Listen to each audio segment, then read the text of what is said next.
বাংলাদেশ জামাত ইসলামী এই সমাজ থেকে অন্যায় অবিচার ব্যভিচার দূর করে আল্লাহর আইন প্রতিষ্ঠা করতে চায়, আল্লাহ রাসূল সাল্লাল্লাহু আলাইহি সাল্লামের আদর্শ প্রতিষ্ঠা করতে চায়।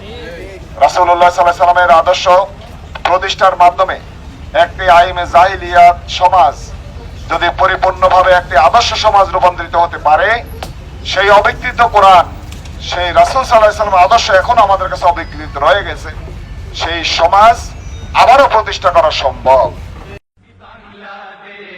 জামাতে ইসলামী বাংলাদেশ, জামাতে ইসলামী বাংলাদেশ, জামাতে ইসলামী বাংলাদেশ গড়বে গড়বে আল্লাহর হুকুমত, গড়বে গড়বে খেলাফতে রাশেদা, জনগণ নন্দিত পরিবেশ, কোরআনের কাঙ্ক্ষিত পরিবেশ, জনগণ নন্দিত পরিবেশ, কোরআনের কাঙ্ক্ষিত পরিবেশ।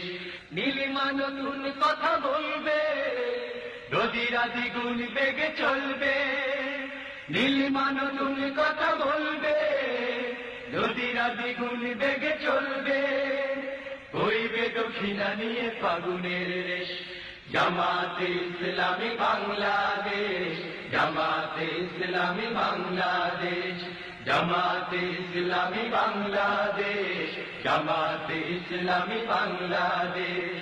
পাখিরা নতুন গান গাইবে, শিশুরা নতুন প্রাণ পাইবে, পাখিরা নতুন গান গাইবে, শিশুরা নতুন প্রাণ পাইবে, উঠবে নতুন এক সূর্য অশেষ। জামাতে ইসলামী বাংলাদেশ, জামাতে ইসলামী বাংলাদেশ, জামাতে ইসলামী বাংলাদেশ, বাংলাদেশ, জামাতে ইসলামী বাংলাদেশ, জামাতে ইসলামী বাংলাদেশ, জামাতে ইসলামী বাংলাদেশ গড়বে গড়বে আল্লাহর হুকুমত, গড়বে গড়বে খেলাফতে রাশেদা, জনগণ নন্দিত। আসসালামু আলাইকুম ওয়া রাহমাতুল্লাহি ওয়া বারাকাতুহু। সম্মানিত উপস্থিতি, আমরা আসলে এখানে যারা উপস্থিত সকলকে আমরা ধন্যবাদ জানাচ্ছি এবং বাংলাদেশ জামাত ইসলামের পক্ষ থেকে শুভেচ্ছা জানাচ্ছি, অভিনন্দন জানাচ্ছি। বাংলাদেশ জামাত ইসলামী আল্লাহর আইন এবং সৎ লোকের শাসন প্রতিষ্ঠার জন্য এবং মানবতার সেবার মাধ্যমে আল্লাহর সন্তুষ্টির জন্য কাজ করে যাচ্ছে।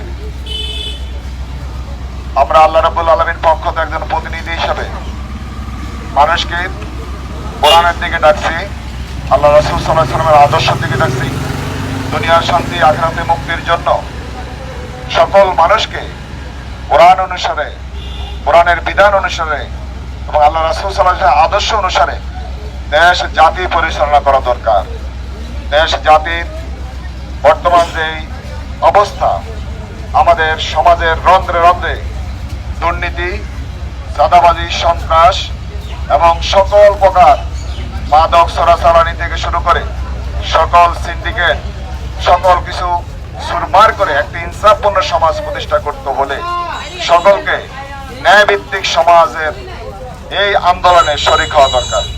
বাংলাদেশ জামাত ইসলামী তার কর্মসূচি হচ্ছে মানুষকে ওমান আহসানু কাওলাম মিম্মান দাআ ইলাল্লাহি ওয়া আমিলা সালিহান ওয়া ক্বালা ইন্নানী মিনাল মুসলিমিন।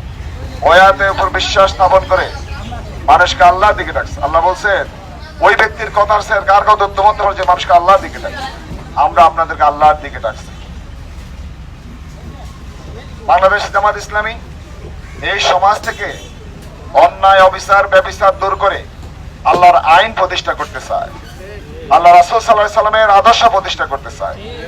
রাসূলুল্লাহ সাল্লাল্লাহু আলাইহি সাল্লামের আদর্শ প্রতিষ্ঠার মাধ্যমে একটি আইমে জাহিলিয়াত সমাজ যদি পরিপূর্ণভাবে একটি আদর্শ সমাজ রূপান্তরিত হতে পারে, সেই অবিকৃত কোরআন, সেই রাসূল সাল্লাল্লাহু আলাইহি সাল্লামের আদর্শ এখন আমাদের কাছে অবিকৃত রয়ে গেছে, সেই সমাজ আবারও প্রতিষ্ঠা করা সম্ভব। এবং সেই কাজটা করতে হলে জনে জনে, man to man, door to door সকলকে কাঁধে কাঁধ মিলে আপনাকে আমাকে সকলে আবারও ঐক্যবদ্ধভাবে প্রচেষ্টা চালাতে হবে। আর এই কাজটা কোনো ফেরেশতারা এসে এখন কাজ করবে না, আমরা মানুষটাই কিন্তু সেই কাজটা করতে হবে। সমাজ থেকে অন্যায় দূর করতে হলে, ন্যায় এবং ইনসাফ কায়েম করতে হলে সকলের চেষ্টার মাধ্যমে, এবং আমরা যদি সৎ যোগ্য খোদাভীরু নেতৃত্ব প্রতিষ্ঠা করতে পারি, সৎ যোগ্য খোদাভীরু নেতৃত্বকে যদি সংসদে পাঠাতে পারি, কাউন্সিলে পাঠাতে পারি, আমরা প্রশাসনে পাঠাতে পারি, তাহলে আমরা একটা সৎ প্রশাসন পেতে পারি, দুর্নীতিমুক্ত প্রশাসন পেতে পারি এবং ন্যায় এবং ইনসাফপূর্ণ একটা সমাজ পেতে পারি। বাংলাদেশ জামাত ইসলামী আপনাদেরকে আমাদেরকে সেই আহ্বান জানাচ্ছে, আসুন দেশ জাতির মুক্তির জন্য, বৈষম্যহীন সমাজ নিশ্চিত করার জন্য, ইনসাফপূর্ণ সমাজ কায়েম করার জন্য আসুন আমরা দলে দলে জামাত ইসলামীতে যোগদান করি। আজকে সমাজের মধ্যে সবচেয়ে যে দুর্ভিক্ষ চলছে সেটা হচ্ছে নৈতিকতার দুর্ভিক্ষ। নৈতিকতা এবং আপনার অন্যায় অবিচারের বিরুদ্ধে তাকওয়াপূর্ণ একজন ব্যক্তি আমাদের এই সমাজকে পরিবর্তন করতে পারে।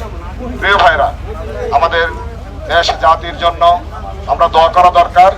আমাদের গত 17 বছরে আমরা যারা বাংলাদেশে বৈষম্যের শিকার হয়েছি, যাদের রক্তের বিনিময়ে আমরা একটি দ্বিতীয় স্বাধীনতা পেয়েছি, আমরা এখন সকলে স্বাধীনভাবে কথা বলতে পারছি। যারা শহীদ হয়েছে, রক্ত দিয়েছে, তাদেরকে আমরা স্মরণ করছি, তাদের জন্য দোয়া করছি, তাদেরকে যেন আল্লাহ রাব্বুল আলামিন শহীদ হিসেবে কবুল করেন। এবং তাদের যে আকাঙ্ক্ষা ছিল, তাদের যে টার্গেট ছিল, তাদের আকাঙ্ক্ষা, তাদের লক্ষ্য ছিল একটি বৈষম্যহীন সমাজ, ন্যায়ভিত্তিক সমাজ। আর বৈষম্যহীন ন্যায়ভিত্তিক সমাজ প্রতিষ্ঠা হতে পারে একমাত্র বৈষম্যমুক্ত আইনের মাধ্যমে। আর বৈষম্যমুক্ত আইন হচ্ছে আল্লাহর আইন। আল্লাহর আইন কোনো গোষ্ঠীর জন্য নয়, আল্লাহর আইন কোনো দেশের জন্য নয়, আল্লাহর আইন